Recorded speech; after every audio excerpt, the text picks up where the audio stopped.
আমি শিওর যে এরকম বলতার চাক তোমরা আগে কখনো দেখোনি। আর আজ বানাবো আমি মোমো। দিদির বাড়ি যাবার আগে একটা পার্সেল এসেছিল, চলো আগে ওপেনটা করে ফেলি, তারপর না হয় যাব। এরা পুচকুটার জন্য একটা 4 পিস বুক সেট আছে, ওই যে প্র্যাকটিস বুকগুলো হয় ওইগুলোই, সাথে একটা পেন আর 10টা রিফিল, হাতের একটা গ্রিপও দিয়েছে। দিদির বাড়ি চলে এসেছি আর এসে দেখি ছানাটা ঠাকুর তালায় লুটিয়ে বেড়াচ্ছে আর ফ্যান চলতে থেকে আরো খুশি হচ্ছে, হাসছে দেখো খালি। মন্দিরের একটা কোণায় কেমন বোলতার ঘর দেখো, আমি জীবনে এরকম বোলতার চাক আগে দেখিনি। দেখতে ঠিক শাখের মতো লাগছে, কারিগরি আছে বলতে হবে। ঢোকার জায়গাটা তো দারুণ, তবে এটা বানাতে অনেক সময় লেগেছে। তারপর আবার বিকালবেলা দিদি ফোন করে বললো আসতে, কারণ মোমো বানাতে হবে।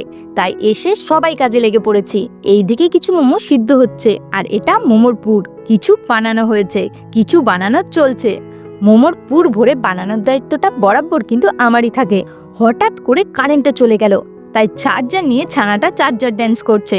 কিছুতেই ও চার্জারটা ছাড়বে না, তাই সবাই কাজ ফেলে ওর কাছেই বসে আছি। কতক্ষণে ওর নাচ শেষ হবে আর আমরা চার্জারটা পাবো। কারেন্ট এখনো আসেনি, তাই এই চার্জার দিয়েই কাজ চালাতে হবে। তো চলো, মোমো রেডি, এখন খাবার পালা। আর শুধু আমরা না, পুচকুটার জন্য আলাদা করে মোমো বানানো হয়েছিল, তাই ও এখন বসে বসে মোমো খাচ্ছে দেখো। তো চলো টাটা গাইস, দেখা হচ্ছে কাল নতুন একটা ভিডিওর সাথে। কি করছো? সাবস্ক্রাইবটা করে নাও তাড়াতাড়ি।